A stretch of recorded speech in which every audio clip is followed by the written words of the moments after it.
భద్రాద్రి కొత్తగూడెం జిల్లా కొత్తగూడెంలో ఉమ్మడి లక్ష్మీదేవిపల్లి మేజర్ గ్రామ పంచాయతీ వర్కర్స్ సిబ్బంది వేతనాలు పెంచాలని జీవో 51 మరియు మల్టీపర్పస్ విధానం రద్దు చేయాలని డిమాండ్ చేస్తూ శ్రీనగర్, అశోక్ నగర్, లోతువాగు, ప్రశాంత్ నగర్, సంజయ్ నగర్, లక్ష్మీదేవిపల్లి పంచాయతీల కార్మికులు సమ్మెలో పాల్గొన్నారు.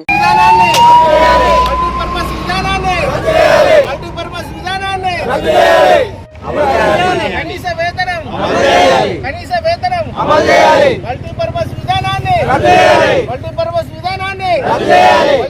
విధానాన్ని జీవో నెంబర్ 51 కనీస వేతనం కార్మికుల ఐక్యత, గ్రామ పంచాయతీ కార్మికుల ఐక్యత.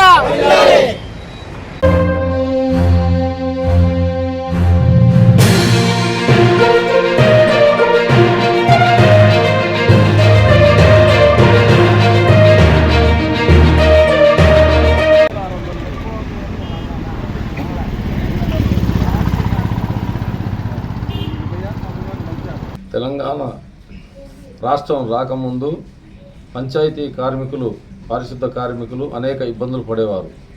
తెలంగాణ రాష్ట్రాన్ని సాధించుకున్న తర్వాత పంచాయతీ కార్మికుల కోసం నెలసరి వాళ్ళకి జీతభత్యాల కింద 12,600 రూపాయలు మొన్నటి వరకు కూడా ఇచ్చారు.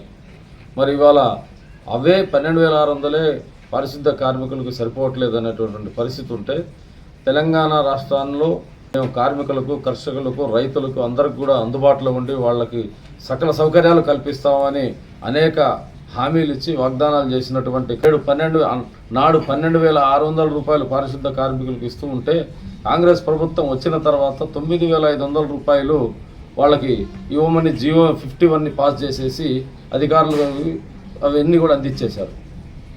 ఆ జీవో 51ని వెంటనే రద్దు చేసి ఏదైతే 12,600 ఇస్తున్నారో 12,600 కూడా సరిపోయే పరిస్థితి లేదు. వాళ్ళు ఉన్నటువంటి పరిస్థితుల్లో కనీసం 18 నుంచి 22,000 రూపాయల వరకు మా గ్రామ పంచాయతీలో పనిచేస్తున్నటువంటి పారిశుద్ధ కార్మికులకు ఇవ్వాలని